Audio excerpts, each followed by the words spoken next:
يا أمة الإسلام بشرى لن يطول بك الهوان قد لاح فجرك باسما فلترقبي ذاك الزمان. Assalamu alaikum wa rahmatullahi wa barakatuh.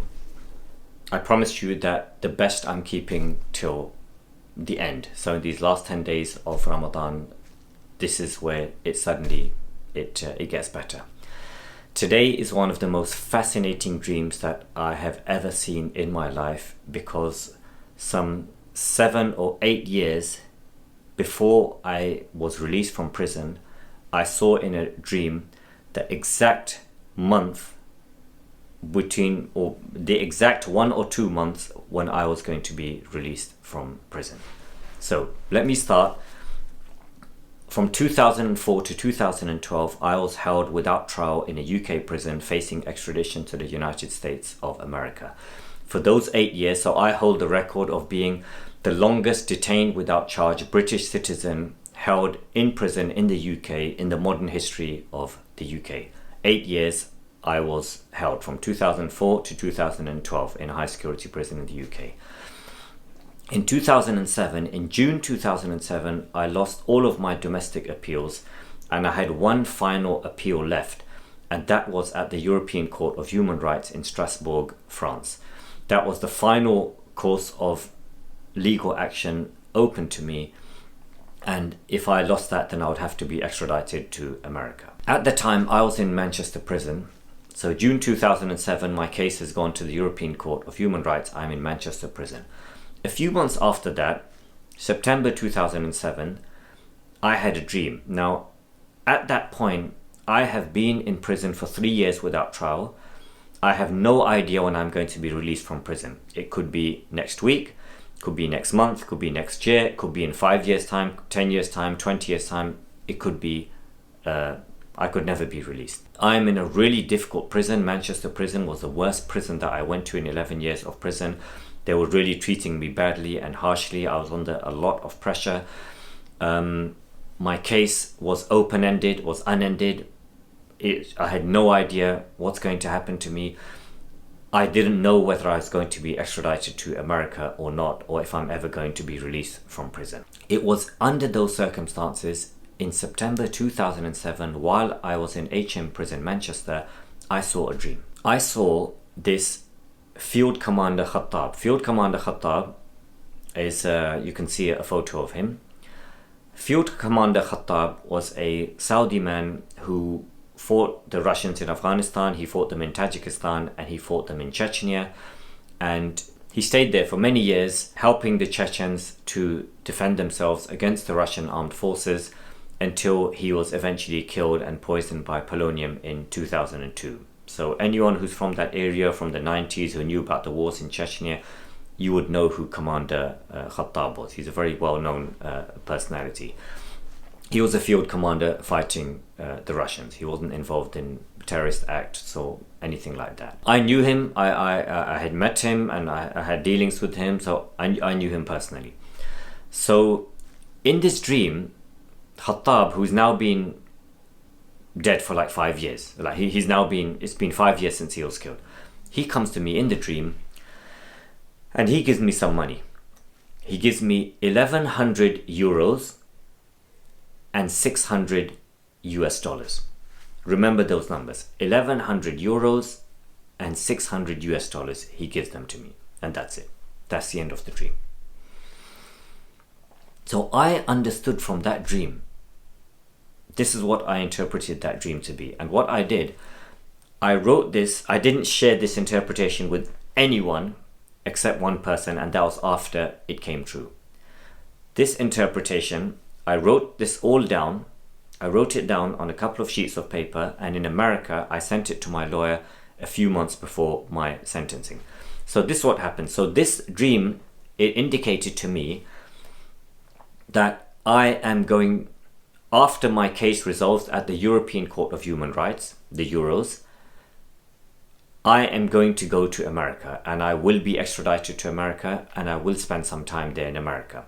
But the time that I spend in America will be shorter than the time that my case is at the European Court of Human Rights. because there was 1100 euros and there was 600 US dollars. Now let's do some maths. The total figure of the currency was 1700. So 1700 items or 1700 units is what Khattab gave me. 1100 of them were euros and the remaining 600 were US dollars. 1100 divided by 1700, it gives you a ratio of 0.64.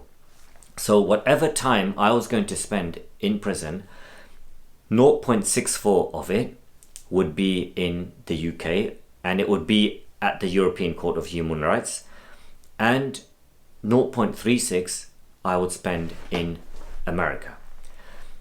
So 0.64, I predicted that 64 months I will spend, my case will be at the European Court of Human Rights.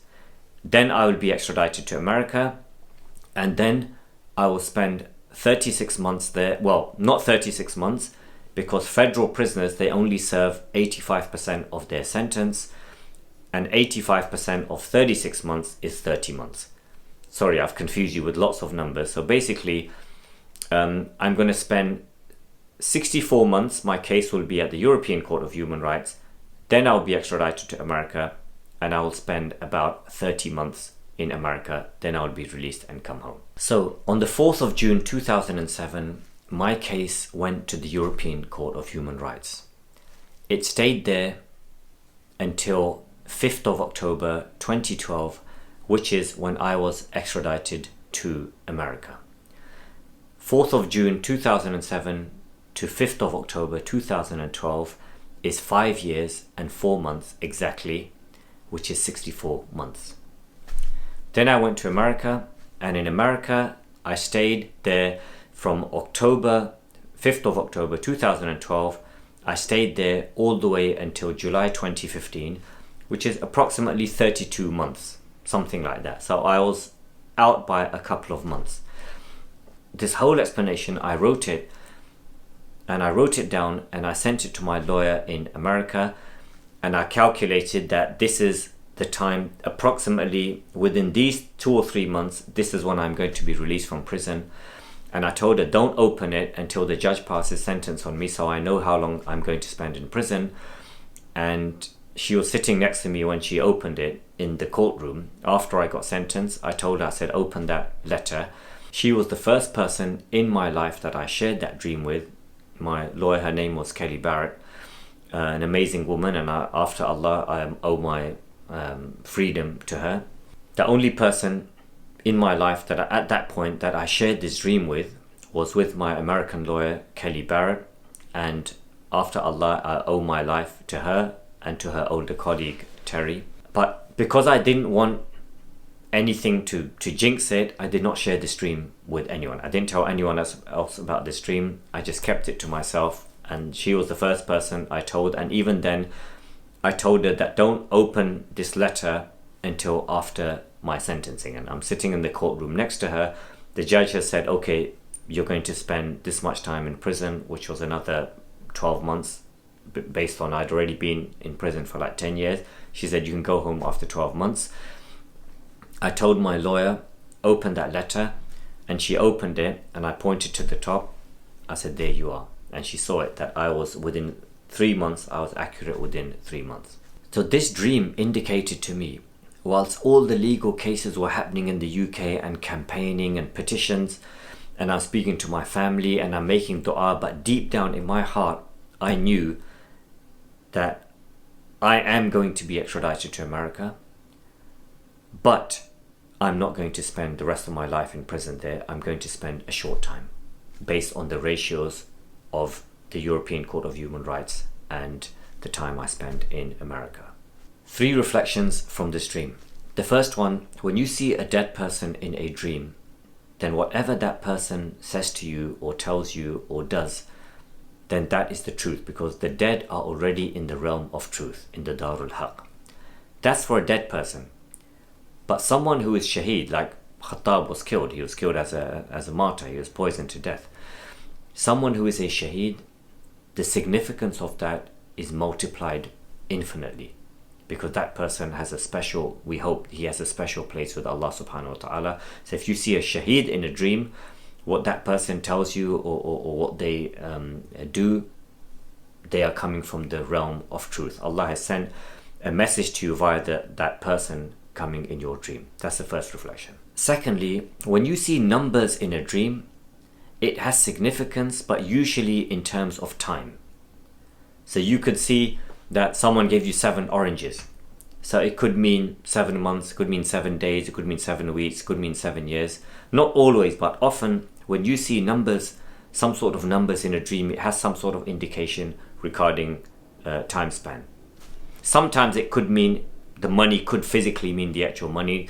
You see yourself getting like 5 million pounds and you actually end up getting 5 million pounds. That could actually happen. But often numbers, they mean a significance in terms of time and duration. The third lesson, as we have seen throughout this entire series, Allah subhanahu wa ta'ala uses dreams to give you hope when you are at your lowest point. And I was at my lowest, one of my lowest points at that time. I have no idea. If I had done something wrong, and if I had been told that you're going to spend 3 years, 2 months in prison, or you're going to spend 7 years in prison, or 12 years in prison, you can get that in your head. You know what is the end point. You know, okay, that's what's going to happen to me. I'm going to get on. I'm going to study. I'm going to read books. I'm going to work out. I'm going to, do a university degree, whatever. You can picture it in your brain. But indefinite detention, where you have no idea how long you're going to spend in prison, it's a type of torture which cannot be articulated in words. And at that time, the only thing that got me through it was Allah subhanahu wa ta'ala giving me strength, giving me sabr, giving me hope, sending me dreams, and me knowing that the path that I'm going upon, I'm not the first person in history to go along this path. Many people before me have gone along this path where they were held in prison indefinitely until Allah made a way out for them, and many after me will go through this trial where they'll be held in prison indefinitely until Allah subhanahu wa ta'ala makes a way out for them. So Allah subhanahu wa ta'ala gave me hope at my hardest moment. So those were the reflections from this stream. Until the next one, if you benefited from this video, if you know someone struggling or they could do with some hope, please do share this video with them. It'll be a sadaqah, a charity for you. You will get rewarded for it. And if their life changes for the better as a result of this, then you will also get a share in the reward of any good actions they do from that point onwards. Please share one reflection of what you benefited from today's video. Until the next one, Assalamu alaikum wa rahmatullahi. يا أمة الإسلام بشرى لن يطول بك الهوان قد لاح فجرك باسما فلترقبي ذاك الزمان. يا أمة الإسلام بشرى لن يطول بك الهوان قد لاح فجرك باسما فلترقبي ذاك